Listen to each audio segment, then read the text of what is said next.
Hello dear friends, welcome to this program, Our Moments with God, our moments with the Word of God, our moments with the love, mercy and compassion of God, our moments also with the holy ones of God, the saints of God, as we are going to see once again another saint today, and not to forget to turn our attention to our own selves like Saint Alphonsus Liguori, whose feast we celebrate today, turned suddenly to his inner self, and then that changed the path of his life. And I also invite you to be co-missionaries with me. When you watch the video, please also don't forget to share it with others. Just that's all that I'm asking, and also ask your friends to subscribe so that this effort that we make to reach out with the Word of God may reach many more people. Thank you. As I said, today the church celebrates the feast of Saint Alphonsus Mary de Liguori. He is a saint who was born in 1696 and died in 1787.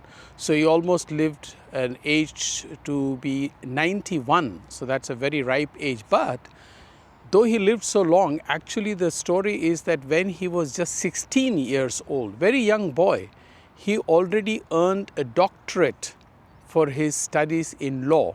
And he started his career at that very young age, and he was very successful. Until one day, he lost a case. Of course, he was very disappointed for losing the case, but that turned his whole life towards God, because he said, what is the use of earning all these accolades for winning the cases, etc.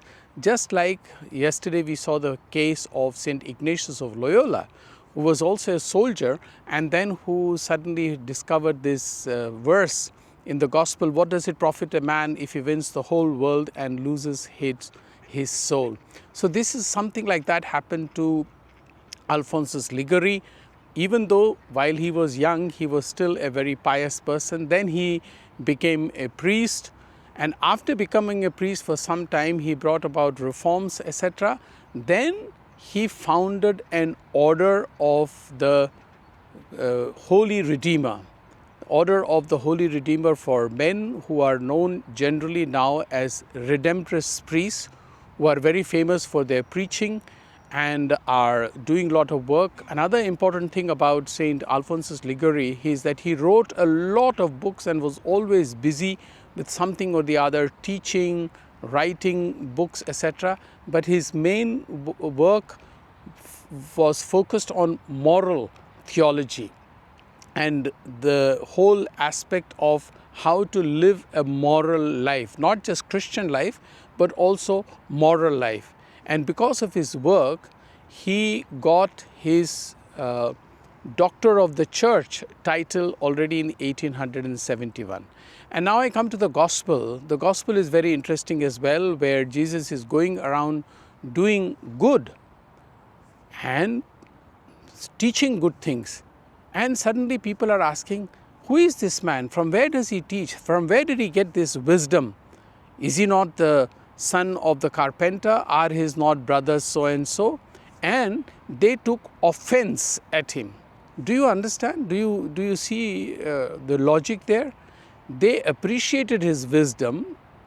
They asked from where he comes, and just because his background was poor and his background was simple, they took offense at him. Right now in India, the nuns have been arrested somewhere in Madhya Pradesh. And why? Because the nuns and priests in the church are doing a wonderful work.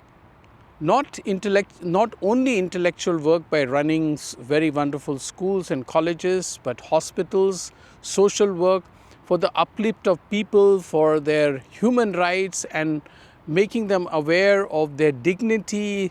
They are helping the poor women who are left alone, or Mother Teresa, sisters of Mother Teresa, for example, pick up people from the street. But who are taking offense? The Hindutva fellows. I am not saying Hindus, but the Hindutva brigade, run by the RSS, the BJP and the Bajrang Dal. I have no hesitation in saying all this. They are taking offense at something that is being good, is being done by these nuns, by the church, and they are taking offense unnecessarily, making completely false allegations against the nuns that they are busy converting people, that there is human trafficking. Can you imagine that nuns will be doing human trafficking just because these things are being done by them? By the BJP, the Bajrang Dal, the RSS, the Vishwa Hindu Parishad, they are involved in all these kinds of things. That's why they are turning the whole same thing, the same objective and the same motive they are putting on the nuns and the church. And this we condemn very strongly, just as at the time of Jesus, the people took offense. So in one sense, it is also a consolation for us that what is happening to the church, the persecution, the nuns being arrested, is nothing new. This also happened to to Jesus himself and to many saints. Right now I am standing here in Germany, in a place called Blutenberg. There is a beautiful church inside that Blutenberg, very old ancient church. So Christianity comes from an old time, and these kinds of persecutions by some Bajrang Dal and RSS activities and Vishwa Hindu Parishad is not going to stop the work of preaching the good news. I am, of course, doing this through this medium of social media, the digital medium. I am sure you can do much more. And if you like, you may please subscribe to this channel and share the video with others and be my co-missionaries with me. Thank you.